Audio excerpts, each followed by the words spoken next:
नमस्कार विद्यार्थी मित्रांनो, विद्यागुरु अकॅडमीवर तुमचं स्वागत आहे। आजच्या लेक्चरमध्ये आपण राज्यसेवा पूर्व परीक्षा 2024 साठी काय स्ट्रॅटेजी असली पाहिजे, त्यामध्ये सर्वच मग सिलेबस काय आहे, बुक लिस्ट कोणती फॉलो केली पाहिजे, अप्रोच कसा असला पाहिजे आणि लास्ट आपण बघूयात की PYQचं पण कसं आपण थोडं ॲनालिसिस केलं पाहिजे। आता राज्यसेवा पूर्व परीक्षा म्हणलं तर आता थोडं त्यामध्ये कन्फ्युजन बऱ्याच जणांना असते, कारण 2023 पासून याला कंबाईन गॅजेटेड प्रिलिम्स असं नाव देण्यात आलेलं आहे। आता कंबाईन हा शब्द का आलेला आहे तर थोडक्यात सांगतो आणि ते पुढे बघणार पण आहे आपण की यामध्ये आता 3 ज्या आधी वेगवेगळ्या एक्झाम घेतल्या जायच्या, राज्यसेवेची वेगळी एक्झाम व्हायची, फॉरेस्टसाठी एक वेगळी एक्झाम व्हायची प्रिलिम्सची, त्यासोबत इंजिनिअरिंग सर्व्हिसेस ज्या आहेत, सिव्हिल इंजिनिअरिंग असतील वगैरे किंवा इलेक्ट्रिकल इंजिनिअरिंग यांच्या वेगवेगळ्या एक्झाम व्हायच्या। लास्ट इयरपासून म्हणजे 2023 पासून ह्या सर्व एकत्रित परीक्षा घेतली जाते, म्हणजे यांची पूर्व परीक्षेचा पेपर सेम असतो। त्यामुळे या परीक्षेला नाव देण्यात आलेलं आहे कंबाईन गॅजेटेड, म्हणजे संयुक्त नागरी संयुक्त आणि गॅजेटेड म्हणजे राजपत्रित सेवा असं याचं स्वरूप आहे। त्याबद्दल आपण पुढे डिटेलमध्ये डिस्कस करणारच आहे, परंतु त्याआधी आत्ताच तुम्हाला बऱ्याच जणांनी बघितले असेल त्या ॲडमध्ये बघूयात आपण काय काय आलेलं आहे की ॲडव्हर्टाइजमेंट आलेली आहे आणि त्याचे फॉर्म पण भरणे 5 जानेवारीपासून सुरुवात होणार आहे। त्या डेट्स काय आहेत त्याबद्दलही आपण पुढे लेक्चरमध्ये बघणार आहे। तर सर्वप्रथम जाऊयात आपण की ॲडमध्ये काय तुम्हाला दिसून येते त्या ठिकाणी। तर यामध्ये जर तुम्ही बघितलं MPSCच्या वेबसाईटहून तुम्ही डाउनलोड करू शकता ही वेबसाईट जाहिरात जी आलेली आहे। यामध्ये तुम्हाला दिसेल की इथे दिसेल नाव महाराष्ट्र राजपत्रित नागरी संयुक्त पूर्व परीक्षा 2024 ही कधी घेण्यात येणार आहे 28 एप्रिल। सो मग आत्तापासूनच तुम्हाला माहीत असली पाहिजे की पूर्व परीक्षेची दिनांक काय आहे, प्रिलिम्सची दिनांक काय आहे। 28 एप्रिलला हा पेपर होणार आहे। कंबाईन म्हणजे संयुक्त या 3 सेवांसाठी आहे ती। या ठिकाणी तुम्ही बघू शकता यामध्ये राज्यसेवा एक आहे, त्यानंतर स्थापत्य अभियांत्रिकी म्हणजेच आपण ज्याला सिव्हिल इंजिनिअरिंग असं म्हणतो, आणि वनसेवा म्हणजेच फॉरेस्ट। तर या 3 गॅजेटेड पोस्टसाठी एक सिंगल प्रिलिम असणार आहे, सिंगल पूर्व परीक्षा असणार आहे। आता यामध्ये थोडी महत्त्वाची गोष्ट तुम्हाला लक्षात घ्यायची आहे, अर्ज सादर करण्याची प्रक्रिया आणि कालावधी त्याचा। तर आता यामध्ये तुम्हाला इथे कालावधी ठळक याच्यात दिसतो की 5 जानेवारीला सुरुवात होणार आहे आणि लास्ट डेट कधी आहे 25 जानेवारी, ती संध्याकाळी म्हणजे रात्री 11:59 म्हणजे 12 वाजायच्या आधी तुम्ही भरणे अपेक्षित आहे। तर 5 जानेवारी टू आपण म्हणूयात की 25 जानेवारीपर्यंत तुम्हाला कालावधी आहे, परंतु 23 जानेवारी 24 जानेवारीपर्यंत तुम्ही फॉर्म भरणे हे कधीही फायदेशीर असते, कारण बऱ्याचदा असं होते की सर्व्हर डाऊन आहे, काहीतरी इंटरनेटचा प्रॉब्लेम आलेला आहे। त्यामुळे 25 जानेवारीपर्यंत वेट करायचं नाही आहे, 23 जानेवारीपर्यंतच आपण भरून मोकळं व्हायचं आहे। जर काही डॉक्युमेंट वगैरे इश्यू असेल तरच थोडंसं लांब व्हायचं, अदरवाईज 5 तारखेनंतर 6-7 लवकरात लवकर तुम्ही फॉर्म भरणे हे तुमच्यासाठी फायदेशीर आहे। कारण बऱ्याचदा असं होते की सेंटर जे आपल्याला निवडायचं आहे, केंद्र जे निवडायचं आहे प्रिलिमसाठी, त्यामध्येही आपल्याला जे पाहिजे जे अपेक्षित आहे ते सेंटर कधीकधी तिथे जेवढ्या कॅपॅसिटी आहे, जेवढ्या सीट्स आहेत त्या भरून जातात। त्यामुळे लवकरात लवकर भरण्याचा प्रयत्न असला पाहिजे प्रत्येकाचा। आता फॉर्म कसा भरायचा आहे तर ऑनलाईन पद्धतीने भरायचा आहे। त्याचं शुल्क दोन्ही प्रकारे भरतात, पण मोस्ट ऑफ द टाईम आता आपण ऑनलाईनच भरतो, त्यामुळे ते पण भरून ठेवू शकतो। त्या चलनाद्वारे पण भरता येईल तुम्हाला, परंतु प्रिफर करा की ऑनलाईनच तुम्ही पेमेंट केलं तर चांगलं राहील तुम्हाला। आता या ठिकाणी तुम्ही बघू शकता की मुख्य परीक्षेच्याही डेट्स त्यामध्ये दिलेल्या आहेत। एक जनरल आयडिया असली पाहिजे आपल्याला की मुख्य परीक्षा कधी आहे। तर तुम्हाला दिसेल की राज्यसेवेची जी आहे मुख्य परीक्षा ती डिसेंबरच्या 14 ते 16च्या दरम्यान आहे। अभियांत्रिकी जी आहे स्थापत्य सिव्हिल त्यांची 23 नोव्हेंबरला एकाच दिवशी त्यांची मेन्स घेण्यात येणार आहे, आणि मुख्य परीक्षा जी फॉरेस्टची आहे वनसेवा ती 28 ते 31 डिसेंबर 2024 या दरम्यान घेण्यात येणार आहे। आता यामध्ये जाहिरातीमध्ये विहित केलेल्या अटी व शर्तीची पूर्तता करणारा अर्ज मागवण्यात येत आहेत। आता या कोणत्या अटी आहेत त्या थोडक्यात बघूयात आपण। या ठिकाणी तुम्हाला दिसेल सर्वात महत्त्वाची अट काय, जवळपास सर्व ज्या काही पोस्ट आहेत राज्यसेवेच्या अंडर असतील या असतील, तर मुख्यतः जर राज्यसेवेबद्दल आपण बोलायचं ठरवलं तर तिथे दिसेल तुम्हाला मान्यताप्राप्त विद्यापीठाची पदवी, म्हणजे तुमच्याकडे कोणत्याही एक मान्यताप्राप्त जे युनिव्हर्सिटी म्हणतो आपण त्याची डिग्री असणे आवश्यक आहे.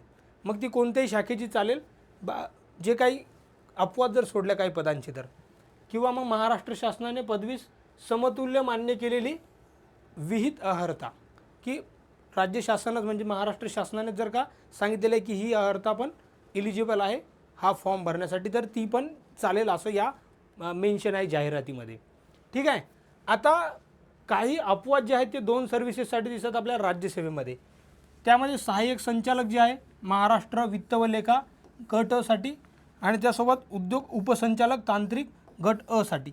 यासाठी थोडंसं वेगळं क्वालिफिकेशन, थोडीशी वेगळी त्यामध्ये अर्हता जी म्हणतो आपण एज्युकेशनल क्वालिफिकेशन, ते त्यांनी रिक्वायर्ड या इथे क्रायटेरिया ठेवलेला आहे. यामध्ये नॉर्मली आपल्याला दिसेल की वाणिज्य शाखेची म्हणजे कॉमर्स ग्रॅज्युएट जे आहेत त्यांनाच इथे फॉर्म भरता येणार आहे. त्यांच्यासोबत मग आपल्याला दिसेल इथे की जे CA म्हणतो आपण सनदी लेखापाल, चार्टर्ड अकाउंटंट, किंवा मग इथे खाली तुम्हाला दिसेल MBA. तर मग कॉमर्स CA यामध्ये जे स्पेसिफिक क्वालिफिकेशन त्यांनी सांगितलेलं आहे तेच या पदासाठी इलिजिबल राहणार आहे. ते तुम्ही वाचून घेऊ शकता, त्यामध्ये तुम्हाला डिटेलमध्ये दिसेल. उद्योग उपसंचालकासाठी तुम्हाला दिसेल की तिथे पण सिव्हिल इंजिनिअरिंग ही एक रिक्वायर्ड आहे. त्यासोबतच विज्ञान शाखेतील जरी ग्रॅज्युएट असतील पदवी तर ते त्यासाठी इलिजिबल असणार आहे त्या ठिकाणी. तर या 2 सेवा जर सोडल्या तर बाकी सर्व ज्या पोस्ट आहेत त्या सर्व फक्त तुमच्याकडे एक डिग्री इसेन्शियल आहे, तुम्ही इलिजिबल असणार आहात त्या बाकींच्या पोस्टसाठी. आता त्याबरोबर थोडंसं जर आपण बघितलं की फॉरेस्ट जे आपण म्हणतो वनसेवा, त्यासाठी जर बघितलं तर आपल्याला नॉर्मल सायन्सचे जे ग्रॅज्युएट आहेत ते सर्वच इथे इलिजिबल आहेत. मग त्यामध्ये रसायनशास्त्र असू द्या, गणित, प्राणीशास्त्र वगैरे सर्वच आहे यामध्ये. त्यासोबतच पशुसंवर्धन जे आपण ॲनिमल हजबंड्री वगैरे म्हणतो, किंवा मग ॲग्री ग्रॅज्युएट, इंजिनिअरिंग ग्रॅज्युएट यांना पदवीधर जे असतील ते सर्व इलिजिबल असतील या ठिकाणी. त्याचबरोबर वनक्षेत्रपालकरिता पण त्याचप्रमाणे त्यांनी इलिजिबिलिटी क्रायटेरिया त्या ठिकाणी दिलेला आहे, तो तुम्ही जाहिरातीमध्ये बघू शकता. आता तिसरी महत्त्वाची जी या ठिकाणी पोस्ट दिसते आपल्याला अभियांत्रिकी सेवा, त्यामध्ये स्थापत्य अभियांत्रिकीसाठी पोस्ट आहे. त्यामुळे इथे तुम्हाला दिसेल की पदवी अभियांत्रिकीमधली स्थापत्यामध्ये असणे आवश्यक आहे. आता त्यासोबतच आपल्याला काही ठिकाणी इथे दिसेल की BTech सिव्हिल इंजिनिअरिंग वगैरे बाकीच्या पण त्या समतुल्य ज्या आहेत त्या सिमिलर डिग्री ज्या आहेत त्या सिव्हिल इंजिनिअरिंगच्या पॅरलल त्या स्ट्रीममध्ये, तर त्याही तिथे इलिजिबल असताना दिसतील आपल्याला तिथे.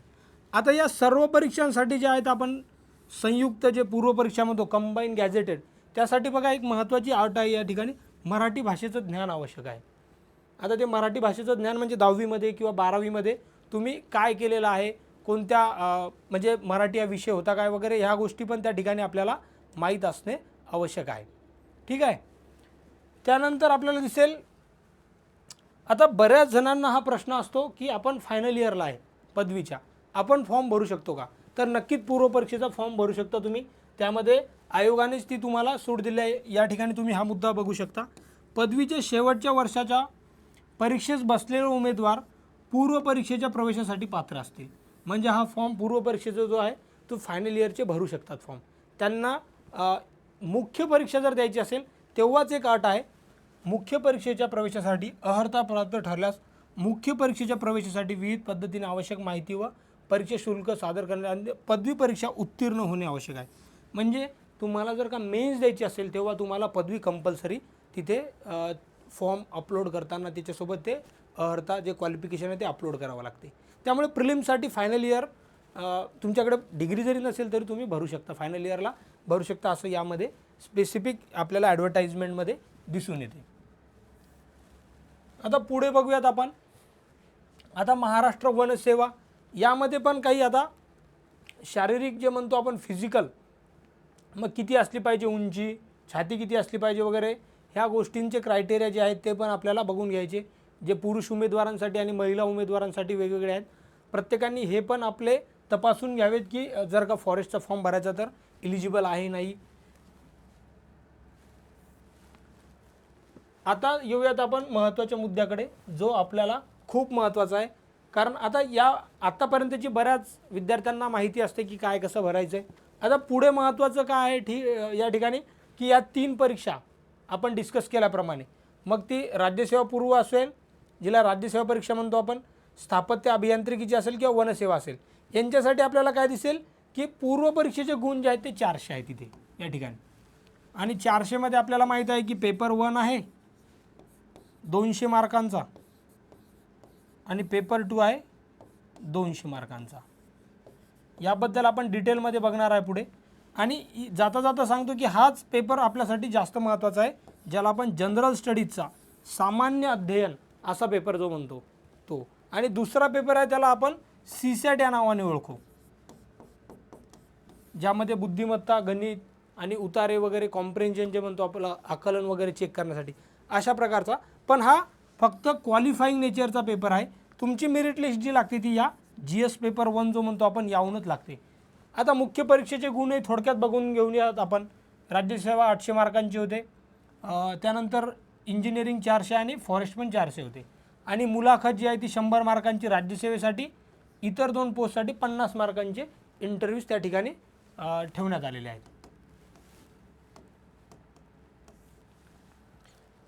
आता पूर्व परीक्षेचा फॉर्म कसा भरायचा, अर्ज कसा भरायचा, तर या ठिकाणी आपल्याला दिसेल की खातं निर्माण करणे अथवा आवश्यक असल्यास खाते अद्ययावत करणे. आता बऱ्याच विद्यार्थ्यांचं खातं बनलेलंच असेल, ऑलरेडी अकाउंट्स बनलेलंच असेल. MPSC महा ऑनलाईनवर जरी गेले तुम्ही तर तुम्हाला अशा प्रकारचं पेज दिसेल वेबसाईट त्या ठिकाणी.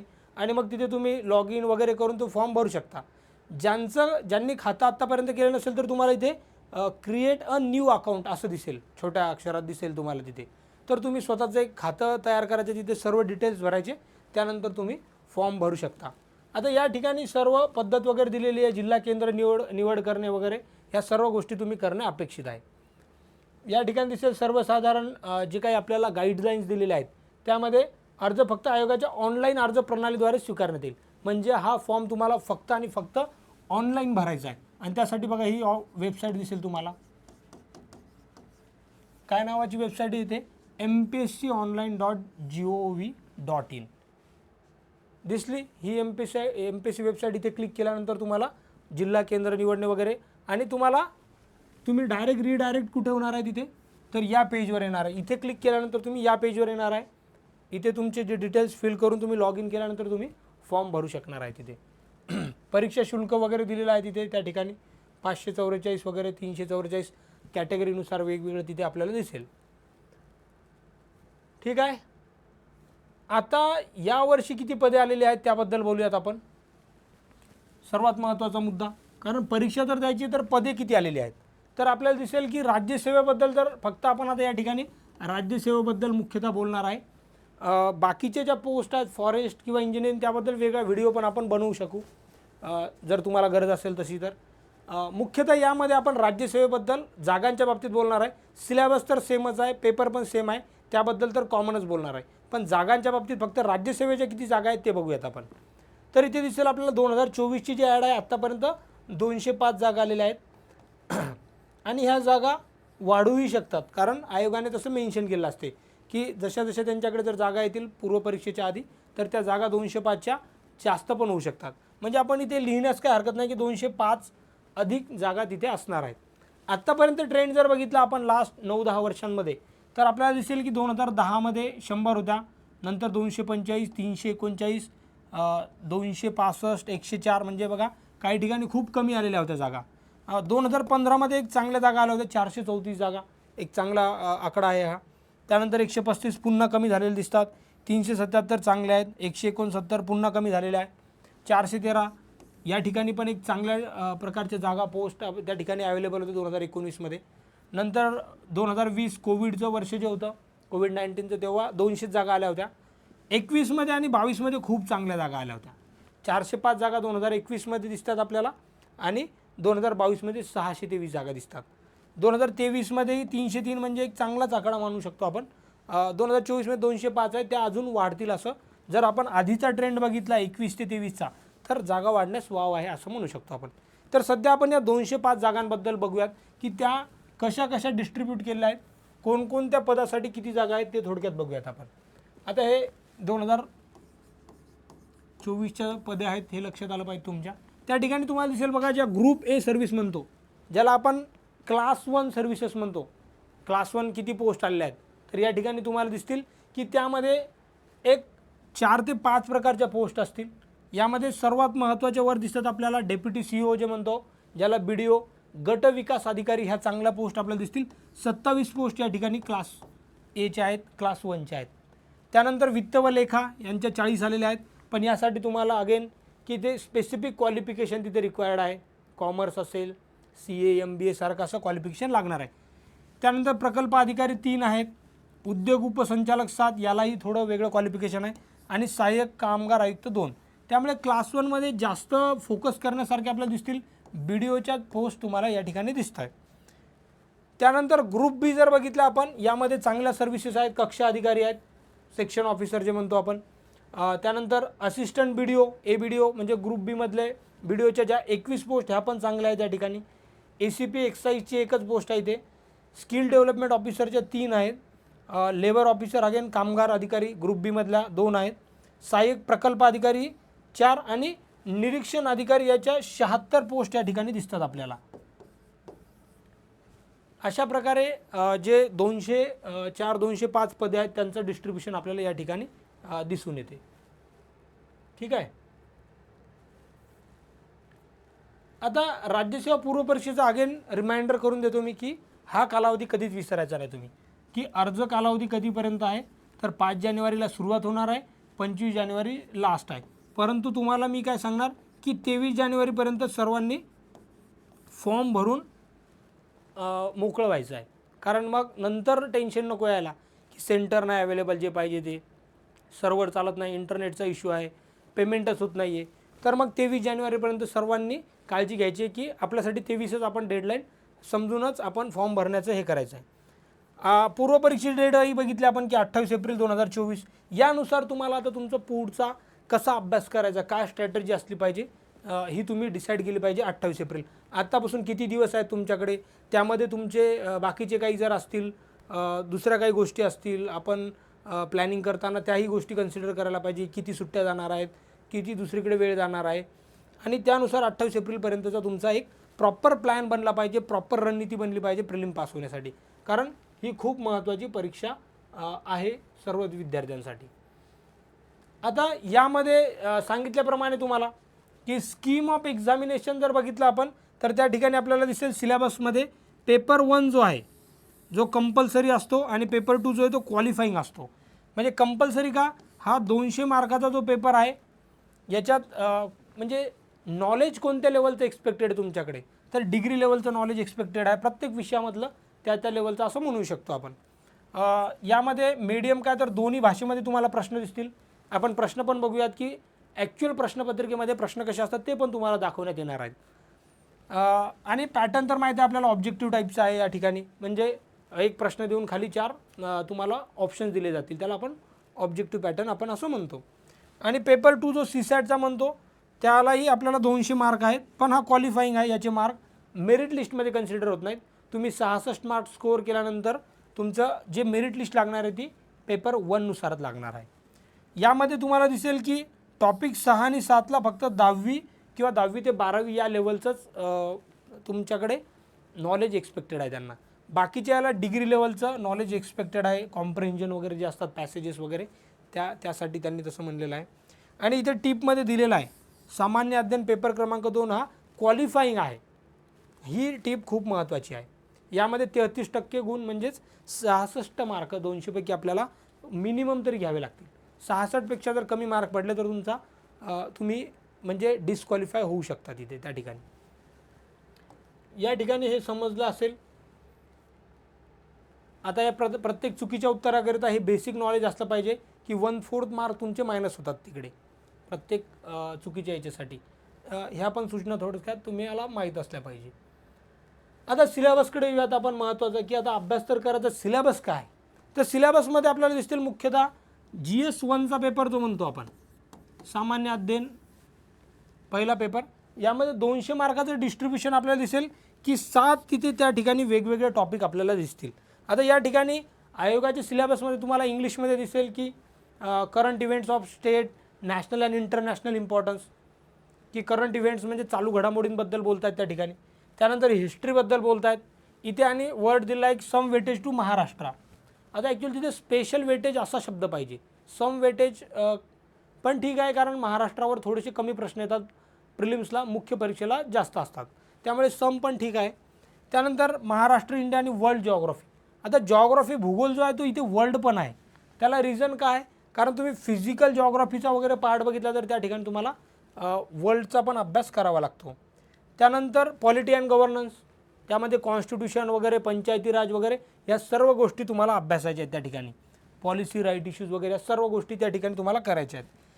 त्यानंतर economic and social development, sustainable development, poverty inclusion, ज्याला आपण अर्थव्यवस्था इकॉनॉमिक्स या टॉपिकच्या अंडर जास्त स्टडी करतो. त्यानंतर general issues on environment ecology, ज्याला पर्यावरणशास्त्र म्हणतो आपण, इन्व्हायरमेंट, आणि जनरल सायन्स म्हणजे सामान्य विज्ञान, असे आपल्याला मेजर पॉईंट्स या ठिकाणी दिसतात.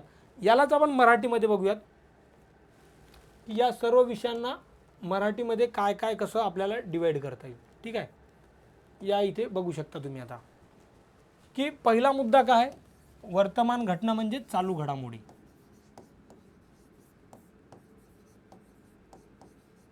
सो मग सर्वात महत्त्वाचा मुद्दा आणि पहिला मुद्दा कोणता तुम्हाला अभ्यासायचा आहे, राज्य लेवल, राष्ट्रीय लेवल आणि आंतरराष्ट्रीय लेवलवर ज्या काही चालू घडामोडी चालू आहेत वर्तमान घटना, आणि जनरली एका वर्षाच्या तिथे एक्सपेक्ट केल्या असतात, पण एखादी खूपच महत्त्वाची असेल तर ती थोडी आधीची विचारली जाऊ शकते. ठीक आहे, तर मग तो झाला. दुसरा इतिहासाचा जो भाग आहे, हिस्ट्री जो म्हणतो आपण, तिथे भारताचा इतिहास आणि भारतीय राष्ट्रीय चळवळ, महाराष्ट्राला विशेष महत्त्व किंवा थोडं वेटेज असं म्हणू शकतो, सम वेटेज असा इंग्लिशमध्ये वर्ड वापरला आहे तिथे. त्यानंतर भूगोलमध्ये आपल्याला तिन्ही प्रकारचा आहे, महाराष्ट्र, भारत आणि जागतिक. यामध्ये भारत आणि जगाच्या भूगोलामध्ये भौतिक म्हणजे फिजिकल, सोशल म्हणजे सामाजिक, आर्थिक म्हणजे इकॉनॉमिक, या तिन्ही प्रकारचं जे आहे ते भूगोलाचं तुम्हाला अभ्यास करणं इथे त्यांनी सिलेबसमध्ये सांगितलेलं आहे पेपर 1च्या. त्यानंतर राज्यव्यवस्था आणि प्रशासन म्हणजेच आपण जे पॉलिटी म्हणतो, त्यामध्ये तुम्हाला दिसेल की बेसिक पॉलिटीचा स्टडी करायचा आहे तुम्हाला. त्यासोबत संविधान, राजकीय व्यवस्था कशी आहे म्हणजे पॉलिटिकल सिस्टीम कशी आहे. त्यानंतर पंचायती राज, शहरी प्रशासन, सार्वजनिक धोरण आणि हक्कांचे मुद्दे, जे काही करंटमध्ये समजा ह्युमन राईट्स वगैरे जे म्हणतो आपण, अशाही गोष्टी जर असतील तर त्याही आपल्याला इथे अभ्यासने एक्सपेक्टेड आहे. त्यानंतर आर्थिक व सामाजिक विकास, त्याही महत्त्व सध्या ज्या गोष्टीला आलेला आहे, शाश्वत विकास. त्यानंतर दारिद्र्य, समावेशन, लोकसंख्याशास्त्र, लोकसंख्याशास्त्रावरही चांगल्या प्रकारे फोकस असतो आणि त्यावर प्रश्न आलेले दिसतात आपल्याला. आणि सामाजिक क्षेत्रातील इतर उपक्रम, मग जे काही उपक्रम सामाजिक सोशल डेव्हलपमेंटसाठी, सामाजिक विकास करण्यासाठी घेतले जातात त्यावरही प्रश्न आले असतात, ते असं सिलेबस तिथे मेन्शन करतो. त्यानंतर पर्यावरणीय विज्ञानासोबत जैवविविधता, हवामान बदल, जे आपण नेहमी आता न्यूजपेपरमध्ये सगळीकडे बघत असतो की हवामान बदल, क्लायमेट चेंज, त्याबद्दलही विशेष इथे आपल्याला दिसेल. सामान्यमध्ये ज्यांना विशेषीकरण म्हणजे सब्जेक्ट स्पेशलायझेशनची गरज नाही. सब्जेक्ट स्पेशलायझेशन म्हणजे काय की तुम्ही फॉर एक्झाम्पल एखादा पॉलिटिकल सायन्स घेतला, राज्यशास्त्र घेतला, तर त्यामध्ये सब्जेक्ट स्पेशलाइज तुम्हाला विचारलं जाऊ शकतं की कॉन्स्टिट्यूशन, की त्यावर डायरेक्ट स्पेशलाइज तुम्हाला नॉलेज आवश्यक आहे. तसं इथे आवश्यक नाही आहे, तिथे तुम्हाला साधारण मुद्द्यांवर अभ्यास करायचा. आणि शेवटचा सामान्य विज्ञान जो खूप महत्त्वाचा आहे, ज्यावर चांगलं वेटेज आपल्याला दिसते राज्यसेवा पूर्व परीक्षेच्या पेपर्समध्ये. जर का आपण आधीचे पेपर बघितले तर त्याला खूप महत्त्व दिलेलं दिसते, त्यावर मार्कही चांगले येतात, त्यामुळे त्याला आपण चांगल्या प्रकारे बघणार आहे की त्यासाठी काय करणं आवश्यक आहे. ठीक आहे, त्यानंतर एक बेसिक आयडिया असली पाहिजे की जो पेपर 2 आहे सीसॅटचा, त्यामध्ये काय. तर यामध्ये पहिला मुद्दा आहे कॉम्प्रिहेन्शन, म्हणजे जे पॅसेजेस दिले जातात, आकलन क्षमता काय, की पॅसेज देऊन त्याखाली जी काही प्रश्न आहेत ते पॅसेजचं वाचन करून तुम्हाला ती उत्तर द्यायची आहेत. आणि तोच आपल्याला पार्ट, एक मेजर पार्ट आहे आपल्याला दिसेल. त्यामधून तुम्हाला इंटरपर्सनल स्किल पण, communication skill, logical reasoning, analytical ability वगैरे, डिसिजन मेकिंगचे आपल्याला दिसतात 4-5 प्रश्नाची केस स्टडी दिलेली आहे आणि तुम्ही काय करणार, ऑप्शन चूज करायचं आहे. त्यानंतर हे 5-6-7 जे आहेत यामध्ये दिसेल तुम्हाला बेसिक न्यूमरसी, ज्याला आपण गणित आणि मराठी इंग्लिश लँग्वेजमध्ये एक कॉम्प्रिहेन्शन स्किलचा एक पॅसेज पण असणार आहे. या सर्व गोष्टी तुम्हाला सीसॅट करताना लक्षात घ्यायच्या आहेत, त्यावर करायचं. आणि ॲटलिस्ट तुम्हाला 80-90 मार्क तरी मिळतील इतका अभ्यास तुमचा असणे अपेक्षित आहे. जरी 66चा आपल्याला माहीत आहे की 66च मार्क घ्यायचे, परंतु 80-90 मार्क आपले पडलेच पाहिजे आपल्याला. कारण कधी अवघड जर पेपर आला UPSC सारखा तर आपण कुठे कमी नको पडायला, त्यामुळे सीसॅटची काळजी घेणे आवश्यक आहे.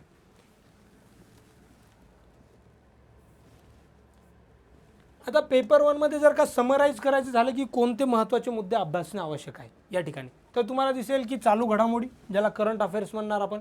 त्यानंतर काय दिसेल तुम्हाला, हिस्ट्री इतिहास, नंतर भूगोल, राज्यव्यवस्था आणि प्रशासन, अर्थव्यवस्था ज्यामध्ये इंडियन इकॉनॉमी स्पेसिफिक जर बोलायचं झालं तर, पर्यावरणीय विज्ञान म्हणजेच एन्व्हायरमेंट, आणि सामान्य विज्ञान म्हणजे जनरल सायन्स. या सर्व विषयांबद्दल प्रत्येक विषयाचा चांगला अभ्यास करणे अपेक्षित आहे. असं करून चालणार नाही की मी यामधले 5 विषय करतो, 2 सोडून देतो किंवा एक साईडला ठेवतो. या सर्व विषयांना चांगला अभ्यासणे आवश्यक आहे. आणि एक गोष्ट तुम्ही लक्षात घेणे ते आवश्यक आहे, तुमचं आर्ट बॅकग्राऊंड असू द्या, तुमचं सायन्स बॅकग्राऊंड असू द्या, हे विषय अभ्यासणे खूप आवश्यक आहे. कारण तुम्हाला ते मेन्सला पण तेवढेच उपयुक्त आहेत आणि एखादा विषय सोडणे हे स्पर्धा परीक्षेमध्ये मान्यच होऊ शकत नाही. त्यामुळे सर्व विषयांना एक सामान्य जनरल लेवलचं तुमचा अभ्यास असणे अपेक्षित आहे. आणि आत्तापासून जर बघितलं आपण जानेवारीपासून एप्रिलपर्यंत, तर एक ग्रॅज्युएट यामध्ये जेवढं रिक्वायर्ड नॉलेज आहे तेवढं एक सफिशियंट लेवलचं नॉलेज घेऊ शकते. असं नाही आहे की आपल्याला आउट ऑफ मार्क घ्यायचे प्रत्येक सब्जेक्टमध्ये, ॲटलिस्ट ॲव्हरेज मार्कपेक्षा एखादा मार्क जास्त आपण स्कोर केला पाहिजे जो तुम्हाला अवघड विषय जातो. आणि जे तुमचे सोपे विषय आहेत त्यामध्ये आपण जास्तीत जास्त मार्क कसे मिळू ही आपण प्रयत्न केले पाहिजे. आता पेपर 1 झाल्यानंतर सर्वात महत्त्वाची गोष्ट येते की बुक लिस्ट कोणती असली पाहिजे. आता बुक लिस्टमध्ये एक गोष्ट लक्षात घेणे इथे महत्त्वाचं आहे की बुक लिस्ट ही पर्सन टू पर्सन व्हॅरी होऊ शकते. प्रत्येक विद्यार्थ्याने आधी वाचन केलेलं वेगळं असू शकते, बरोबर. कारण काय होते की प्रत्येकाने एक वाचन करताना स्टेट बोर्डची पुस्तकं एक बेस मानलेला असतो. काही जणांची यासारखीच पुस्तके असतात ती आणि ती वापरलेली असतात. तुम्हाला जर का वाटत असेल की या पुस्तकांमध्ये जी मी बुक लिस्ट सांगणार आहे, आणि ही बऱ्याचदा तुम्हाला दिसेल की सर्व टॉपर्स जे आत्तापर्यंत पास झालेले आहेत, वेगवेगळ्या पदांवर आहेत, त्यांनी सांगितलेलीच ही पुस्तके आहेत, अशी काही वेगळी पुस्तके इथे सांगण्यात येणार नाही. परंतु एक गोष्ट तुम्ही लक्षात घेणे आवश्यक आहे आणि मी ती वारंवार रिपीट करणार. तुम्हाला जर वाटलं की तुमची ज्या बुक लिस्टमध्ये तुमचं पुस्तक तिथे योग्य आहे, तर तेच तुम्ही कंटिन्यू करणेच फायदेशीर राहणार आहे. असं होणार नाही की एखादं पुस्तक तुम्ही वेगळं वापरताय म्हणजे तुम्हाला कमी मार्क पडतील. फक्त आपण एकच करू शकतो की सगळ्या विषयांचे सगळं आपल्या डोळ्याखालून जाणे आवश्यक आहे. आणि मग प्रश्न सोडवताना आपल्याला कळेल, म्हणजे जे आपण प्रिव्हियस इयर क्वेश्चन्स म्हणतो ते सोडवताना कळेल की आपण जे पुस्तक रेफर करतो त्यामध्ये जवळपास सर्व गोष्टी कव्हर केलेल्या आहेत की नाही. ठीक आहे, तर आपण सुरुवात करूया चालू घडामोडींपासून, की चालू घडामोडीला तुम्ही काय वापरलं पाहिजे, कोणता तुमचा सोर्स असला पाहिजे. आता मुख्यतः तुम्हाला दिसेल की मंथली मॅगझिन तुम्हाला एक फॉलो करायची आहे. त्यामध्ये मी असं रिकमेंड करेल की पृथ्वी परिक्रमा, जी पृथ्वी पब्लिकेशनची परिक्रमा नावाची मंथली मॅगझिन येते, ही तुम्ही फॉलो करणे एक इम्पॉर्टंट आहे. कारण त्यांचं कव्हरेज खूप चांगलं आहे, सर्व प्रकारचे इश्यू त्या ठिकाणी तुम्हाला कव्हर झालेले दिसतील. आता 1 वर्षाचे तरी आपण चालू घडामोडी करणे इथे एक्सपेक्ट आहे. मिनिमम म्हणतोय मी इथे, कमीत कमी 1 इयर्स. मग आता 1 इयर कुठून पकडायचं आपण, एप्रिलमध्ये परीक्षा, तर एप्रिल ते एप्रिलपर्यंतचं आपण 1 वर्षाच्या चालू घडामोडी चांगल्या प्रकारे अभ्यासणे आवश्यक आहे. आता कधीकधी 1.5 वर्षापूर्वीची पण एखादी न्यूज येऊ शकते, परंतु मग बऱ्याचदा तुम्ही जर काही इश्यूज बघितले तर कधीकधी खूप जुनी न्यूज पण पुन्हा चर्चेत जर असली तर त्याबद्दल माहिती दिलेली दिसेल तुम्हाला मॅगझिनमध्ये. तर तुम्ही करू शकता तसं मंथली मॅगझिन. तसंच परिक्रमा 6माही परिक्रमा पण आणतात, ती पण तुम्ही घेऊ शकता जर आधीच्या तुमच्याकडे नसतील तर, आणि वाचायला सुरुवात करू शकता. वीकली असं जर का तुम्ही ठरवलं की प्रत्येक वीकमध्ये एका मंथची तुम्ही आता परिक्रमा संपवायची ठरवली, की फॉर एक्झाम्पल 5 जानेवारीला तुम्ही अभ्यास सुरू करता फॉर्म भरल्यानंतर, तर तुम्ही 7-8 दिवसामध्ये एका महिन्याचे जर का परिक्रमा एक कंप्लीट करत असाल, किंवा कोणतीही मंथली मॅगझिन जर तुम्हाला वाटत असेल दुसरी चांगली आहे, तर ती जर तुम्ही करत असाल व्यवस्थित, तर तुम्हाला असं कळून येईल की 12-5-60 म्हणजे 2 महिन्यांमध्ये 2 किंवा 2.5 महिन्यांमध्ये तुमच्या सर्व एका वर्षाच्या चांगल्या प्रकारे वाचून होतील आणि त्यानंतर तुम्हाला रिव्हिजन पण करता येईल त्याची योग्य प्रकारे. त्यानंतर दुसरा एक सोर्स असतो वार्षिकी, त्याला इयर बुक म्हणतो आपण. आता हे वाचायला पाहिजे का, तर हे फास्ट रिव्हिजनसाठी खूप चांगलं असते. तर त्यामुळे आणि काय होऊन जाते कधीकधी मंथली मॅगझिनमध्ये काही गोष्टी आपल्या वाचल्यानंतर आपल्या लक्षात राहत नाहीत, तर इयर बुकमध्ये थोडं टेबल वाईज सेक्शन केलेले असतात, तर ते थोडं क्विक रिव्हिजनसाठी, फास्ट रिव्हिजनसाठी इयर बुक फायदेशीर ठरू शकते. त्याचबरोबर तुम्ही ह्या गोष्टी केल्यानंतर तुम्ही दुसऱ्या कंबाईनच्या एक्झामच्या देता, मग त्या गट बच्या असतील, गट क च्या असतील, तेव्हाही तुम्हाला हे इयर बुक खूप महत्त्वाचं त्या ठिकाणी दिसून येते. म्हणजे फॉर एक्झाम्पल तुम्हाला जर का कोणत्या अवॉर्डवर प्रश्न असेल तर इयरबुकमध्ये एका ठिकाणी सर्व अवॉर्ड दिसतात. त्यामुळे या दोन्ही एकमेकांना कॉम्प्लिमेंटरी गोष्टी आहेत. परंतु मुख्य आत्ताच्या ठिकाणी जर तुम्हाला सांगायचं झालं तर तुम्ही मंथली मॅगझिन हा सोर्स वापरणे खूप फायदेशीर राहील तुम्हाला. जर तुमच्याकडे वेळ नाही आहे तर तुमच्याकडे वार्षिकी इयरबुक हा एक ऑप्शन चांगला असू शकतो त्या ठिकाणी. ठीक आहे. तर करंट अफेअर्सला आत्तापासून तुम्ही तयारीला लागायला हरकत नाही आहे. आणि चालू घडामोडी एक लक्षात घ्यायचं की त्या रेग्युलर बेसिसवर करणे कधी फायदेशीर असते. बाकीचं समजा फॉर एक्झाम्पल हिस्ट्री तुम्ही करताय तर ते एकदाच तुम्ही घेतला, हिस्ट्री संपवलं आणि दुसऱ्या विषयाकडे गेलं चालेल. परंतु चालू घडामोडी हा चालू घडामोडी म्हणजे वर्तमानात चालूच असतात ना. त्यामुळे ह्या रेग्युलर बेसिसवर तुम्ही जितकं चांगलं करणार तितके चांगले मार्क तुम्हाला येणार. म्हणजे असे बरेच विद्यार्थी आहेत की ते चालू घडामोडींमध्ये आउट ऑफ मार्क पण घेतात. तर ते येणे शक्य आहे जर का तुम्ही रेग्युलर बेसिसवर चालू घडामोडी वाचताय तर. आता इतिहास हा एक महत्त्वाचा विषय आहे. दिवसेंदिवस थोडी काठिण्य पातळी तर इतिहासाची वाढताना दिसते आपल्याला. परंतु आपण या ठिकाणी एवढंच ॲश्युअर करायचं की जे आपण संदर्भ ग्रंथ वाचतो, जे काही रेफरन्स बुक तुम्ही वाचणार आहे त्यामधून जर काही आलं तर आपलं ते बरोबर आलं पाहिजे. आणि मग काही एलिमिनेशन मेथड काही गोष्टींनुसार पण आपण काही प्रश्नांपर्यंत जाऊ शकतो. पण थोडंसं हिस्ट्रीमध्ये थोडा लो स्कोरिंग आहे, परंतु हा निग्लेक्ट करायचा नाही आपल्याला. ठीक आहे. आता यामध्ये दोन भागांमध्ये हिस्ट्रीला डिवाईड केलं जाते इतिहासाला. त्यामध्ये आपल्याला दिसेल की एन्शियंट आणि मिडिव्हल म्हणजे ज्याला आपण प्राचीन आणि मध्ययुगीन इतिहास असं म्हणतो. त्यासाठी जे न्यू 11 स्टेटचं बुक आहे या ठिकाणी दिसेल तुम्हाला 11वीचं बुक. आणि ही सर्व जी काही स्टेट बोर्डची बुक आहेत ही दोन्ही भाषांमध्ये अवेलेबल आहे. मराठी ॲज वेल ॲज इंग्लिश या दोन्ही भाषांमध्ये हे बुक्स अवेलेबल आहे. तुम्ही ज्या लँग्वेजशी कम्फर्टेबल आहात, जी तुम्हाला चांगली समजते ते पुस्तक तुम्ही अभ्यासणे इथे फायदेशीर ठरू शकते. तर यामध्ये हा तुमचा मेजर सोर्स असू शकतो. 11 स्टेट बोर्ड हा तुमचा बेस सोर्स असू द्या. त्यामध्ये थोडं सिलेक्टेड रीडिंग करू शकता. कारण काही चॅप्टर असे असू शकतात स्टेट बोर्डमध्ये की त्याची तेवढी उपयुक्तता नाही आहे प्रिलिम्सला. हे कसं कळणार तुम्हाला? तर तुम्ही नेहमी एक लक्षात ठेवायचं, आयोगाचे पेपर हा सर्वात मोठा तुमचा बेस आहे. कोणती गोष्ट करायची आणि कोणती नाही करायची हे मी किंवा दुसऱ्याने सांगितल्यापेक्षा आयोगाचे पेपर बघितल्यानंतर तुम्हाला क्लिअर होईल. सो मग सर्वात तुमचा मोठा गुरु कोणता इथे? तर आयोगाचे पेपर. सिलेबस आणि आयोगाचे पेपर ह्या दोन गोष्टी, त्यानंतर तुम्ही तिसऱ्या गोष्टीकडे जाऊ शकता. ठीक आहे. तर मग नेहमी लक्षात ठेवायचं की आयोगाने दिलेला सिलेबस आणि त्यानंतर आयोगाने दिलेले PYQs यानुसारच तुम्ही जो किती मध्ययुगीन किती प्राचीन भाग करायचा ते ठरवू शकता. आता असं दिसेल तुम्हाला की प्राचीन इतिहास आणि मध्ययुगीन इतिहासामधल्या काही स्पेसिफिक गोष्टी विचारल्या जातात. म्हणजे सम्राट अशोक आहे त्यांच्या ह्याच्यातलं स्पेसिफिक विचारलं जाते काहीतरी. मग जनरली आपल्याला लुसेंट GK सारखे जे बुक आहेत जे या ठिकाणी तुम्हाला दिसेल इथे, त्याचा रेफरन्सही तुम्ही घेऊ शकता की त्यामधून काही गोष्टी तुमच्या नोट्समध्ये ॲड करू शकता.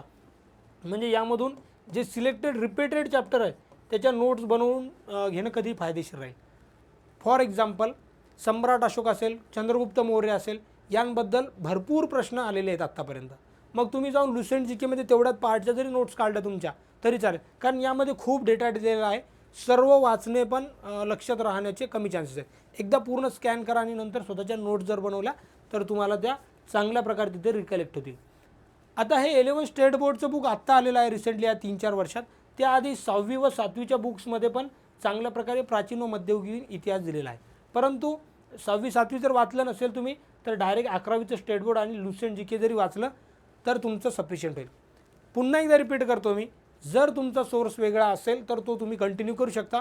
फक्त काय बघायचं तुम्ही कोणताही सोर्स बघताना की PYQs बघायचे की लास्ट 5-6 इयरमध्ये कशा प्रकारचे प्रश्न विचारले गेलेले आहेत MPSCने. त्याप्रमाणे जर का तुमच्या पुस्तकामध्ये माहिती दिलेली आहे तर तुम्ही ते कंटिन्यू करून त्याचीच वारंवार रिव्हिजन करा. एक्स्ट्रा गोष्टी त्यामध्ये तुम्ही साईडला लिहू शकता. नेहमी लक्षात ठेवायचं, पुस्तक कधीच कोणतं वाईट नसते. आपल्याला फक्त ते बघायचं असते की त्या गोष्टी कोणत्या आहेत ज्या नाहीत त्या थोड्या ॲडिशनल करायच्या असतात आपल्याला. ठीक आहे. त्यानंतर आधुनिक भारताचा इतिहास, यामध्ये समाधान महाजन सर किंवा कोळंबे सरांचं बुक चांगलं आहे मराठीमधून जे वाचक आहेत.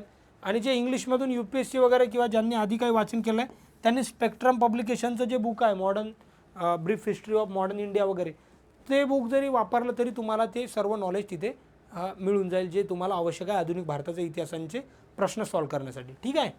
तर इतिहासाबद्दल ही बुक लिस्ट तुम्हाला सफिशियंट आहे असं आपण मानू शकतो. त्यानंतर जॉग्राफी. आता लास्ट इयरचा जर का पेपर तुम्ही बघितला 2023चा पूर्व परीक्षेचा, त्या ठिकाणी तुम्हाला दिसेल की जॉग्राफी बऱ्याच लोकांना टफ गेलेला आहे. बऱ्याच जणांचं म्हणणं होतं की हा डिफिकल्ट पेपर आला आहे. आता डिफिकल्ट पेपर वाटण्यामागे रिझन काय, तर त्यांचा सोर्स जर बघितला आपण मुख्यतः NCERT राहिलेला आहे आणि त्यामध्ये 11th स्टँडर्डच्या ज्या 2 NCERT बुक्स आहेत, इंडिया फिजिकल एन्व्हायरमेंट आणि फंडामेंटल्स ऑफ फिजिकल जिओग्राफी, ह्या 11th स्टँडर्डच्या NCERTच्या 2 बुकमधले मोस्ट ऑफ द तुम्हाला दिसेल की त्यावर जे कन्सेप्च्युअल पार्ट दिला आहे त्यावर क्वेश्चन आले आहेत. म्हणजे असा काय पेपर डिफिकल्टही नव्हता आणि इझीही नव्हता, मॉडरेट होता. ज्यांनी NCERT किंवा कन्सेप्च्युअल क्लॅरिटी असेल, त्यामुळे मी म्हणेल की थोडं कन्सेप्च्युअल गोष्टींकडे जॉग्राफीमध्ये लक्ष देणे खूप आवश्यक आहे तुम्हाला. म्हणजे जॉग्राफीचा अभ्यास करताना कन्सेप्ट जे आहेत, म्हणजे सायक्लॉन्स असेल किंवा मग मॉन्सून कसा येतो, त्यानंतर वेगवेगळे जे काही वर्ल्ड जिओग्राफीचा पार्ट आहे, मेडिटेरियन सीचा भाग, मग तिकडे कसे करंट्स जातात तर त्या जॉग्राफीमधल्या टर्मिनॉलॉजीज आहेत त्यांचं आणि ऑल ज्या फेनॉमिना म्हणतो आपण त्यांचा जर व्यवस्थित अभ्यास केला तर तुम्हाला तो त्या ठिकाणी प्रश्न चांगले सोडवण्यास मदत होऊ शकते. ठीक आहे. त्यानंतर 7वी ते 12वीचे स्टेट बोर्ड ज्यांना मराठीतून वाचन करायचं आहे त्यामधूनही तुमचे बऱ्यापैकी प्रश्न सुटून जातील जॉग्राफीचे. त्याला ऑप्शन आहे और म्हणू शकता तुम्ही की 11th स्टँडर्डच्या NCERT बुक्स. परंतु राज्यसेवेसाठी आता NCERTचं महत्त्व वाढलेलं आहे तर सर्वांनी ते एकदा बघूनच घ्यायला हरकत नाही आहे. त्यानंतर काही महाराष्ट्राच्या भूगोलवर 1-2 प्रश्न येतात तर तुम्ही सौदी सरांचं पुस्तक किंवा दीपस्तंभ प्रकाशनचं महाराष्ट्राचं भूगोलचं पुस्तकही रेफर करू शकता. त्याला कमी वेटेज आहे महाराष्ट्राच्या भूगोलला पूर्वपरीक्षेला, मुख्य परीक्षेला तुम्हाला ते जास्त लागणार आहे. परंतु थोडं बघणे आवश्यक आहे की सिलेक्टेड की काय प्रश्न येऊ शकतात आणि ते आपल्याला आलं. समजा फॉर एक्झाम्पल लोकसंख्याशास्त्र आहे तर ते महाराष्ट्राची लोकसंख्या वगैरे जिल्हा वाईज, महाराष्ट्राचा मॅप, तालुके कुठे आहेत यावर प्रश्न जर आला तर आपला तो चुकता कामा नये. त्यामुळे महाराष्ट्राचा भूगोल हा थोडा जो तुम्हाला तुमच्याकडे बुक असेल त्यामधून तुम्ही रेफर करू शकता. नेक्स्ट दिसेल तुम्हाला पॉलिटी आणि गव्हर्नन्स. हा सर्वांचा आवडता विषय असतो. काही अपवादही असतील त्यामध्ये नक्कीच, परंतु हा का आवडीचा आहे कारण यामध्ये 15 प्रश्नापैकी 15 मार्क्स म्हणजे 30 मार्क आउट ऑफ मार्क घेणारे बरेच विद्यार्थी सापडतील. कारण त्यांचे एक आवडता विषय असतो, वारंवार त्या विषयाची रिव्हिजन त्यांची करतात ते आणि प्रश्नांची प्रॅक्टिस चांगली करतात. यासाठी बेस बुक का असायला पाहिजे, तर बेस बुक तुम्ही लक्ष्मीकांत वापरू शकता ज्याचे दोन्ही तुम्हाला इंग्लिश पण त्याची ओरिजिनल तर इंग्लिशमध्ये बुक आहे परंतु त्यांचा अनुवाद पण के सागरने केलेला दिसेल तुम्हाला, Indian polity by M Laxmikanth. तर हे बुक सर्वात मी म्हणेल की उत्तम बुक आहे, एक चांगलं बुक आहे ते तुम्हाला पॉलिटी अँड गव्हर्नन्सचं एक कॉम्प्रिहेन्सिव्ह वन स्टॉप सोल्युशन देण्यासाठी. त्यानंतर काही जण कोळंबे सरांचं भारतीय राज्य घटना व प्रशासन हे पण पुस्तक यूज करतात, ते पण चांगलं पुस्तक आहे. ते जरी वाचत असाल तर ते पण तुम्ही कंटिन्यू करू शकता. आता या ठिकाणी प्रशासन हा शब्द वेगळा काय लिहिलेला आहे, कारण आपल्याला दिसेल की एखादा 2 प्रश्न प्रशासन गव्हर्नन्स या पार्टवर आलेला दिसतो. म्हणजे लास्ट इयरचा जर पेपर बघितला आणि त्याच्या आधीचा तर तुम्हाला दिसेल की जे कॅबिनेट सेक्रेटरी म्हणतो आपण, सचिव, केंद्रीय सचिव, तर यावरही प्रश्न आलेला आहे जो आपल्याला या जे कोर पॉलिटीचे बुक्स आहेत तिथे कव्हरेज त्यांचं झालेलं दिसत नाही आपल्याला. तर त्यामुळे प्रशासनावर जे काही प्रश्न येतात त्यासाठी तुम्ही वेबसाईट्स किंवा मग मेन्सची जी पुस्तकं आहेत GS2साठी त्याचा प्रशासनामधला सिलेक्टिव्ह पार्ट तुम्ही करू शकता PYQs बघून. तर याचे PYQs बघा आणि त्याहून तुम्ही काय करू शकता की जस्ट वेबसाईट मग विकिपीडिया पण बघू शकता तुम्ही किंवा मग GS2 जे आहे आपलं राज्यसेवा मेन्सचं त्याचे पुस्तकाचं सिलेक्टिव्ह रिडिंग करायचं आहे आपल्याला. असं डिटेलमध्ये करायची गरज नाही आहे. सिलेक्टिव्ह रिडिंग जरी केली तुम्ही तरी तुम्हाला म्हणजे फॉर एक्झाम्पल केंद्रीय सचिवावर प्रश्न आहे मागच्या वर्षी, थोडंसं केंद्रीय सचिव आणि राज्यांचे मुख्य सचिव जे असतात चीफ सेक्रेटरी त्यांचं थोडंसं ॲनालिसिस बघून घ्यायचं की कंपॅरिझन काय पॉवर आहेत, कशा पॉवर आहेत, केंद्रीय सचिवालय काय, राज्य सचिवालय काय, जे मंत्रालय म्हणतो आपण त्याबद्दल थोडक्यात माहिती जी आहे तेवढी माहिती करून घ्यायची आपण. कारण त्यावर जर वारंवार प्रश्न येतात तर तो टॉपिक करणे कधी फायदेशीर राहील. आला प्रश्न तर त्यावर इझीच प्रश्न येणार आहे, खूप डिफिकल्ट प्रश्न येणार नाही आहे. ठीक आहे. तर पॉलिटी अँड गव्हर्नन्स हा खूप चांगला पार्ट करू शकता तुम्ही. यावर मार्क्सही तुम्हाला खूप चांगले मिळतील जर का तुम्ही व्यवस्थित केला तर. त्यानंतर एक महत्त्वाचा विषय राहतो अर्थव्यवस्था, इंडियन इकॉनॉमी असं म्हणूयात आपण. आता इंडियन इकॉनॉमीसाठी जर का बुक लिस्ट बघायची झाली आपल्याला तर इथे दोन्ही पुस्तकं चांगली त्या ठिकाणी. एक देसले, किरण देसले सरांचं आहे इकॉनॉमिक्स, याचा पार्ट 1 लागणार आहे तुम्हाला. पार्ट 2 जो डेव्हलपमेंट आहे तो त्यामधलं सिलेक्टिव्ह रिडिंग करू शकता तुम्ही, परंतु पार्ट 1 तर तुम्हाला अभ्यासायचा आहे चांगला सिलेबस आहे. किंवा मग भारतीय अर्थव्यवस्था बाय रंजन कोळंबे सर, हा पण तुम्हाला एक चांगला सोर्स आहे त्या ठिकाणी. आता लास्ट इयरचा जर का पेपर ॲनालिसिस जेव्हा करणार तुम्ही, आपण आपल्या चॅनलवर ते PYQ ॲनालिसिस पण घेणार आहे. त्यामुळे तुम्ही आपल्या चॅनलला सबस्क्राईब पण करा. तुम्हाला वारंवार ते व्हिडिओ PYQचे मिळतील सर्व विषयांचे. मग पॉलिटी असेल, इकॉनॉमिक्स असेल, जिओग्राफी, सर्व विषयांचा आपण PYQ ॲनालिसिस यूट्यूबवर अपलोड करणार आहे. ठीक आहे. तर या ठिकाणी तुम्हाला असं दिसेल की इकॉनॉमीचे प्रश्न जे आलेले होते ते थोडे कन्सेप्च्युअल पार्टवर जास्त फोकस झालेले दिसतात आपल्याला. म्हणजे त्यांनी कोर इकॉनॉमीमधल्या थेरीज विचारल्या दिसतील आपल्याला, की राईट फ्रॉम म्हणजे आपण म्हणू की ॲडम स्मिथ काय म्हणतोय, किंवा मग वेगवेगळे जे थिंकर्स आहेत तिथे त्या ठिकाणी, मग जॉन मार्शल असतील किंवा जे काही वेगवेगळे थिंकर आहेत त्यांच्या डायरेक्ट थेरीज विचारलेल्या आहेत, रिकार्डो असेल. तर मग अशा वेगवेगळ्या थिंकरच्या थेरीज ह्या या दोन्ही पुस्तकात सापडत नाही. मग त्या थोड्या थेरीज वगैरे ज्या त्यासाठी वेगळं वाचन पण आपल्यासाठी आवश्यक आहे. तर ते जेव्हा PYQचं मी लेक्चर टाकणार अर्थव्यवस्थाचं आपल्या चॅनलवर, तेव्हा तुम्हाला दिसेल की त्याच्यासाठी तुम्ही काय रेफर करू शकता, त्यासाठी काय वेगळं करू शकता.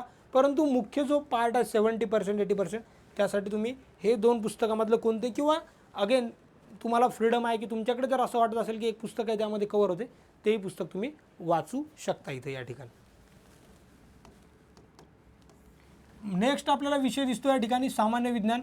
आता हा खूपच महत्त्वाचा विषय आहे आणि बरेच जण नॉन सायन्स बॅकग्राऊंडवाले, इवन सायन्स बॅकग्राऊंडवाले पण निग्लेक्ट करतात. तर त्यांनी हा विषय निग्लेक्ट करायचा नाही आहे. या ठिकाणी तुम्हाला दिसेल की स्टेट बोर्डची जी विविध पुस्तकं आहेत तीच आपल्याला म्हणजे 8वी 9वी 10वीपासून जी 3 वर्षाची पुस्तकं आहेत ती तर तुम्हाला अभ्यासायची आहेत, कारण तो एक बेस एरिया राहिलेला आहे प्रश्न विचारण्यासाठी राज्यसेवेच्या पूर्वपरीक्षेमध्ये. त्यानंतर स्टेट बोर्डची पुस्तकं जर तुम्ही अभ्यासली व्यवस्थित तर तुम्हाला कधी कधी दिसेल की लाईन टू लाईन सेम विचारले गेलेली आहे पूर्वपरीक्षेमध्ये. त्यामधले जे एक्झाम्पल्स आहेत, जे फिजिक्सचा पार्ट आपण जे 3 जनरल सायन्समध्ये डिवाईड करतो, फिजिक्स, केमिस्ट्री आणि बायोलॉजी, तर तुम्हाला असं दिसेल की फिजिक्सचे काय एक्झाम्पल डायरेक्ट समजा 9च्या पुस्तकातून उचललेलं आहे, आणि मग त्याप्रमाणे बाकीचे पण पुस्तकं दिसतील तुम्हाला 8वी 9वी 10वी. 10वीला 2 पेपर पार्ट 1 आणि पार्ट 2 अशी पुस्तकं, असे एकूण 4 पुस्तकं आहेत ती तुम्ही अभ्यासणे आवश्यक आहे. त्या व्यतिरिक्त काही जण लुसेंट सामान्य विज्ञानचं हे पण पुस्तक वापरू शकतात, सिलेक्टिव्ह रिडिंग, किंवा मग सामान्य विज्ञान बाय डॉक्टर सचिन भस्के यांचं पुस्तकं एक चांगलं पुस्तक आहे तुमच्यासाठी सोर्स. या व्यतिरिक्त पण अदर पुस्तके असतील, ती जरी चांगली असतील ज्यामध्ये कव्हरेज असेल तर ती पण. आणि अगेन पुन्हा एकदा रिपीट करणार की तुम्ही कोणतंही पुस्तक रेफर करताना बघायला पाहिजे PYQजमध्ये जे काही तुम्हाला टॉपिक्स दिसतात, जे काही तुम्हाला विषय दिसतात, ते जर तुमचे कवर होत असतील त्या बुकमधून तर तुम्ही ते पुस्तक वाचायला हरकत नाही आहे. सो PYQज आणि सिलेबस ह्या 2 गोष्टी तुमचा सर्वात मोठा गुरु आहे या ठिकाणी MPSC करताना. त्यानंतर मग बाकीचे सर्व गुरु. ठीक आहे. त्यानंतर तुम्हाला महत्त्वाचा एक टॉपिक दिसतो एन्व्हायरमेंट. आता हा टॉपिक वर प्रश्न थोडे कमी असतात, त्यामुळे थोडं सिलेक्टिव्ह रिडिंग करायचं आपल्याला. जे टॉपिक वारंवार विचारले गेलेले आहेत, जनरली 5 प्रश्न या पर्यावरण शास्त्रावर येतात, त्यासाठी शंकर आयसचं एन्व्हायरमेंट हे बुक पण सिलेक्टिव्ह रिडिंग करायचं आहे, किंवा तुषार घोरपडे, डॉक्टर तुषार घोरपडे यांचं पर्यावरण परिस्थिती हे पण पुस्तक तुम्ही वापरू शकता. यावर 5 प्रश्न असतात, ते टॉपिक तुम्ही आयडेंटिफाय करून ते 5 प्रश्नांसाठी तुम्ही सिलेक्टिव्ह रिडिंग करणे ते अपेक्षित आहे. ठीक आहे. नेक्स्ट आता हे तर सगळे बघितले आपण की अशा प्रकारचे टॉपिक्स आहेत, हे विषय आहेत, त्याची बुक लिस्ट बघितली आपण. आता सर्वात महत्त्वाचा मुद्दा या ठिकाणी येतो की आता बघितलं की सिलेबस काय बघितला, 7 टॉपिक बघितले, ते चालू घडामोडीपासून तर जनरल सायन्स असेल किंवा पर्यावरण असेल इथपर्यंत बघितलं आपण. परंतु आता अभ्यास करताना आपल्याला डोक्यात एक आयडिया असली पाहिजे की लास्ट इयरमध्ये कट ऑफ कितीपर्यंत गेला होता, आणि हा कट ऑफ गेला होता तर मला किती मार्काचं टार्गेट ठेवता आलं पाहिजे. कारण कसं आहे, तुम्ही जेव्हा अभ्यासणार तेव्हा काय तुम्ही प्रॅक्टिस टेस्ट देणार, टेस्ट सिरीज सॉल्व करणार, प्रिव्हियस इयरचे पेपर सॉल्व करणार, तर तुम्हालाही कळून जाईल की आपल्याला जेवढे मार्क अपेक्षित आहेत ते या कट ऑफच्या थोडे पुढे आहेत का. तर मग किती मार्क्स मिळवायला हवेत, तर या ठिकाणी तुम्हाला आता आपण बघूयात की कट ऑफ कसे कसे लागलेले आहेत. आता यामध्ये तुम्हाला दिसेल हे बघा 2023चे आहेत combine preliminary state cut off. आता हे स्टेट सर्व्हिसेसचा कट ऑफ आहे. अगेन मी सांगितल्याप्रमाणे की फॉरेस्ट आणि इंजिनिअरिंगचा कट ऑफ वेगळा आहे या ठिकाणी.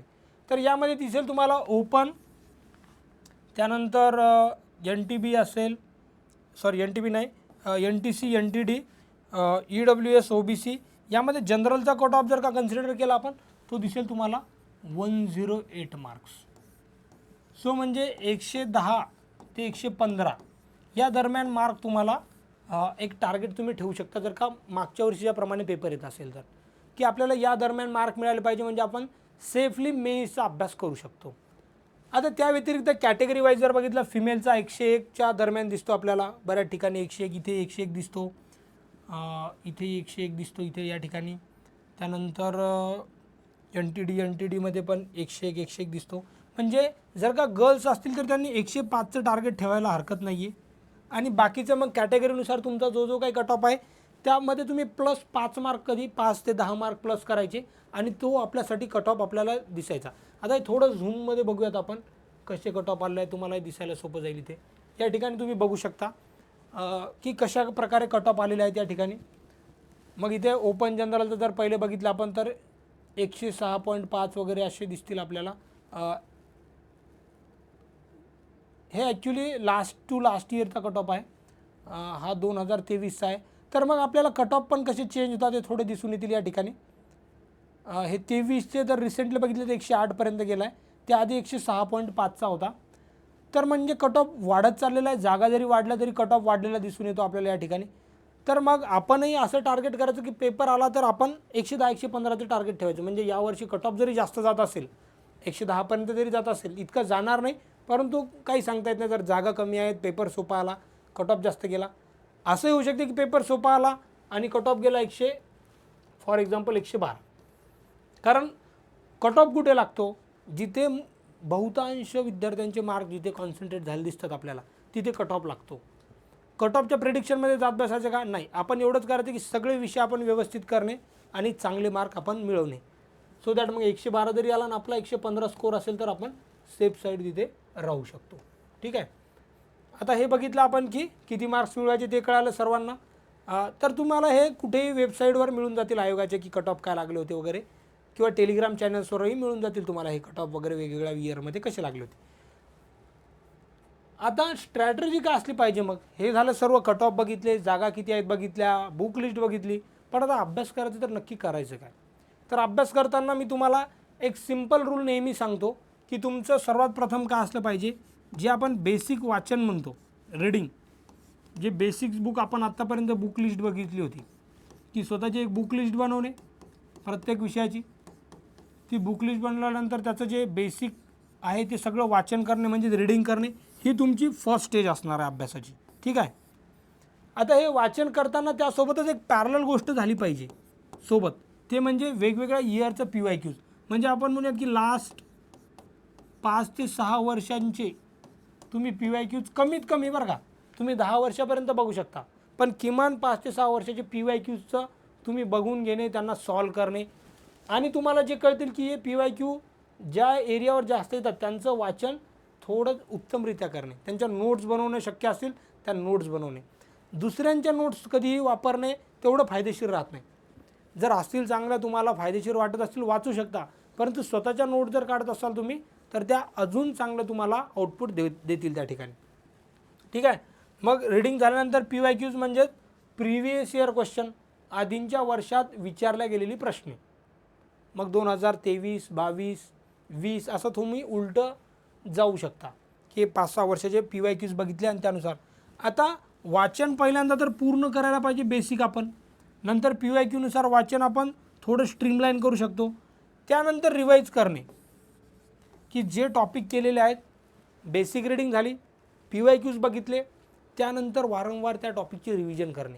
कारण बऱ्याचदा असं होतं की फॉर एक्झाम्पल पॉलिटिचा जर टॉपिक घेतला आपण तर स्पेसिफिक काही कलमांवर प्रश्न येते की फंडामेंटल राईट्स म्हणजे मूलभूत अधिकारांमध्ये एक काहीतरी सेंटेन्स दिलेला असते की हा मूलभूत अधिकार कोणत्या कलमात दिलेला आहे, किंवा मग फायनान्स कमिशनचा आर्टिकल कोणता आहे.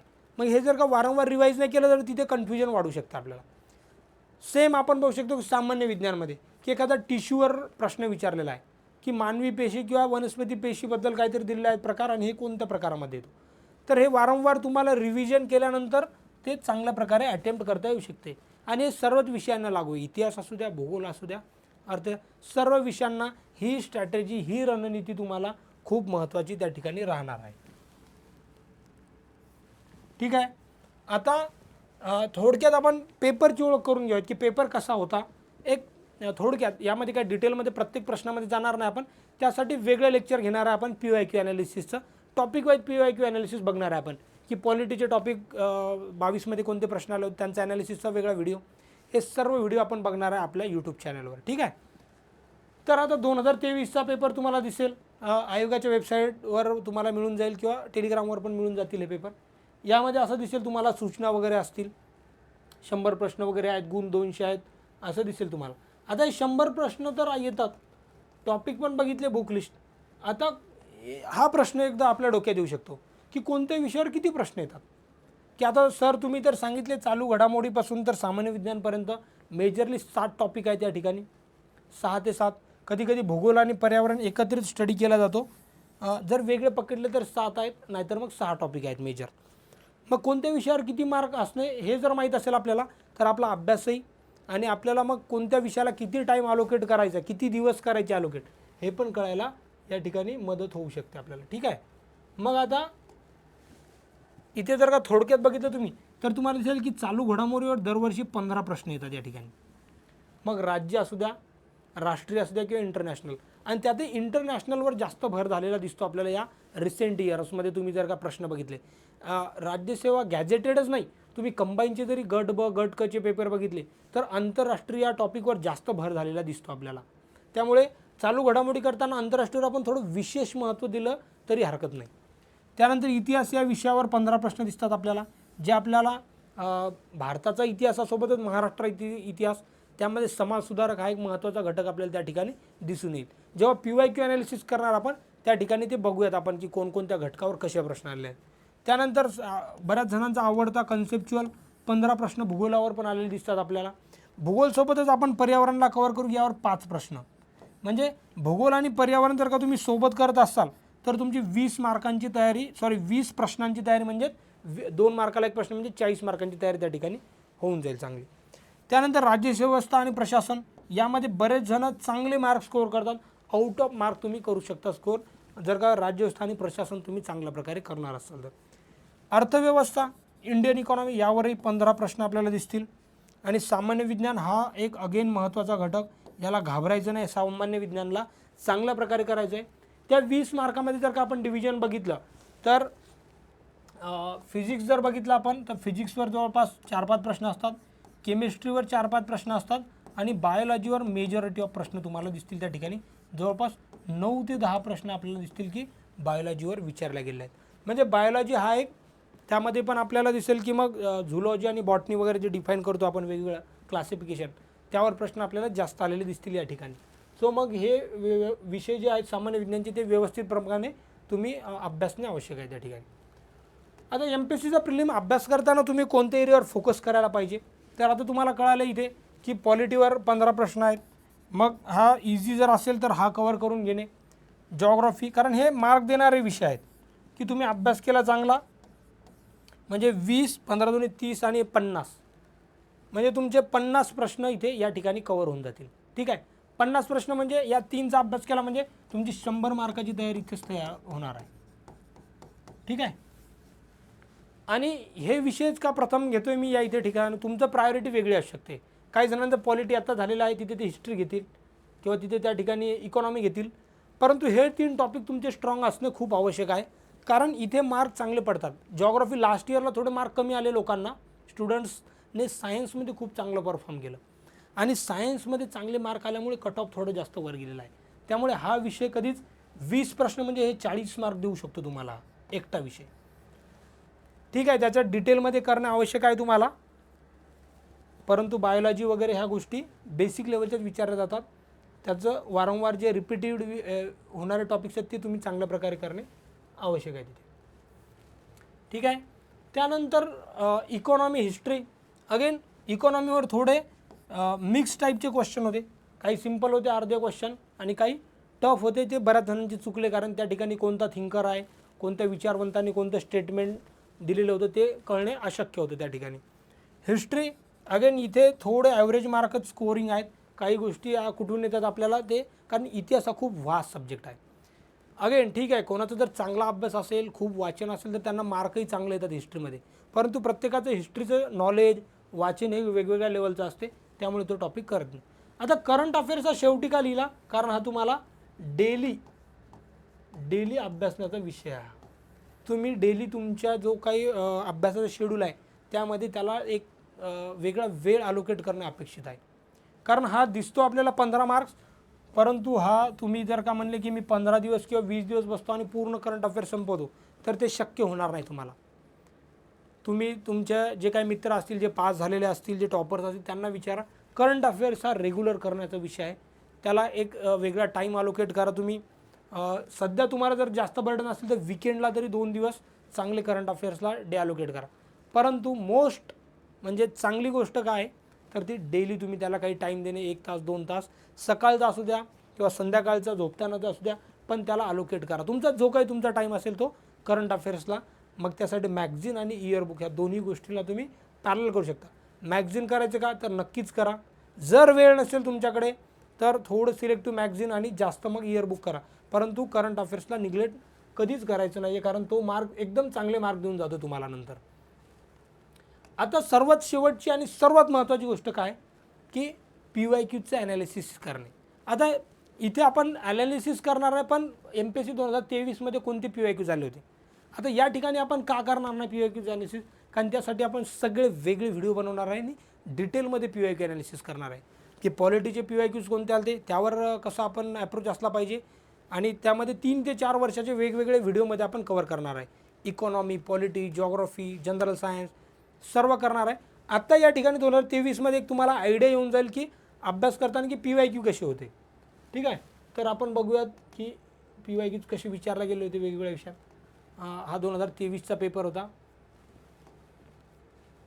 ठीक आहे, आता यामध्ये दिसेल तुम्हाला हिस्ट्रीचा प्रश्न आहे आणि इथे तुम्हाला घटनांची योग्य क्रमाने मांडणी करायची होती. म्हणजे तुम्हाला एक थोडी टाईमलाईन पाहिजे होती हिस्ट्रीमधली, की कोणता इव्हेंट्स आधी घडला, कोणता नंतर घडला.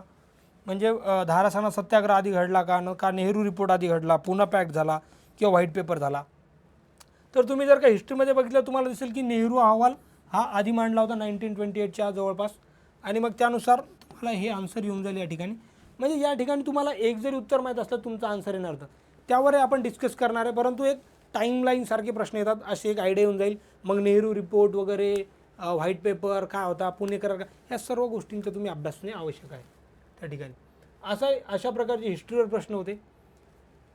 त्यानंतर बघा डायरेक्ट कलम विचारलं होतं. 164 अनुच्छेद म्हणजे आर्टिकल 164मध्ये काय विचारलेलं आहे. पॉलिटीवर डायरेक्ट आपल्याला कलम पण विचारले जातात, ते आपल्याला लक्षात ठेवणे गरजेचं आहे. आणि मग त्याचं उत्तर आपल्याला दिसते की सल्ल्यानुसार दुसरा मंत्रिमंडळ राज्याच्या विधानसभेला एकत्र जबाबदार वगैरे असणार आहे. हे चुकीचं कोणतं आहे ते विचारलं होते, ते समाविष्ट नाही. मग असे कीवर्ड वगैरे असतात, हेही तुम्हाला त्या ठिकाणी कळेल. नंतर मग अगेन पॉलिटीवरचा प्रश्न दिसेल आपल्याला की आपण कुठून कोणत्या गोष्टी घेतलेल्या आहेत ज्या आपल्या संविधानामध्ये आपण इन्क्लूड केलेल्या आहेत. मग तिथे तुम्हाला दिसेल की अमेरिकेकडून काय उपराष्ट्रपतीपद घेतलं का, कॅनडाकडून घेतली का संज्ञा. या सर्व गोष्टींचा चांगला अभ्यास तुम्ही पॉलिटी करताना करणं अपेक्षित आहे. त्याचं दिसेल की 4ही बरोबर आहेत आणि ते बघूयात आपण ॲनालिसिस करताना. नंतर बघा सायन्समध्ये काही जे बऱ्याचदा की व्हिटॅमिन हा खूप महत्त्वाचा, जे जीवनसत्व म्हणतो आपण, हा एक महत्त्वाचा टॉपिक आहे. व्हिटॅमिन एने कोणती जर का नसेल तुमच्यामध्ये, कमतरता असेल तर मग डिफिशियन्सीने कोणते आजार होतात वगैरे, यांचीही आपल्याला जोड्या लावा, अशा प्रकारे सायन्समध्ये विचारला गेलेला आहे. ठीक आहे, तर मग अशा प्रकारचे प्रश्न विचारले गेले आहेत प्रिलिमला. अशा प्रकारे तुम्ही चांगला जर का एक अभ्यास केला तर तुम्हाला प्रिलिम पास करायला आणि त्यानंतर राज्यसेवेच्या प्रिलिमसोबतच बाकीच्या पण प्रिलिमचा तुमचा चांगला अभ्यास होऊन जाईल. आता राज्यसेवेचं प्रिलिम करताना एक लक्षात घ्यायचं आपल्याला की आपल्याला मेन सर्व डिसेंबरमध्ये, नोव्हेंबरमध्ये आहेत, बरोबर. मग प्रिलिमचाच असा अभ्यास करायचा आपण की या प्रिलिमच्या अभ्यासावर तुम्हाला कंबाईन, ग्रुप बी, ग्रुप सी किंवा इतर या सर्व परीक्षा आहेत त्यांना पण तेवढाच उपयोग होईल या अभ्यासाचा. त्यामुळे प्रत्येक विषय एकदम चांगल्या प्रकारे करायचा. बाकीचे आता असेच व्हिडिओ जे आहेत PYQ ॲनालिसिस वगैरे ते आपल्या चॅनलवर आपण येणारच आहेत. चॅनलला सबस्क्राईब करा. आपलं टेलिग्राम चॅनल पण आहे विद्यागुरू MPSC नावाचं, त्याला पण तुम्ही सबस्क्राईब करा. म्हणजे तुम्हाला जे काही अपडेट्स असतील ते सर्व तुम्हाला त्या ठिकाणी मिळतील. या इथे तुम्हाला टेलिग्राम चॅनलची लिंक पण दिसेल विद्यागुरू MPSC नावाने. ठीक आहे. तर दिनांक लक्षात असू दे 28 एप्रिल आहे आणि त्या ठिकाणी तुम्हाला ते फॉर्म भरताना वगैरे काळजी करता. तर या विद्यागुरू MPSCचं टेलिग्राम चॅनल यालाही सबस्क्राईब करू शकता आणि यूट्यूबला पण सबस्क्राईब करा, शेअर करा व्हिडिओ, म्हणजे तुमच्या पण मित्रांपर्यंत हा व्हिडिओ पोहोचू शकेल. धन्यवाद.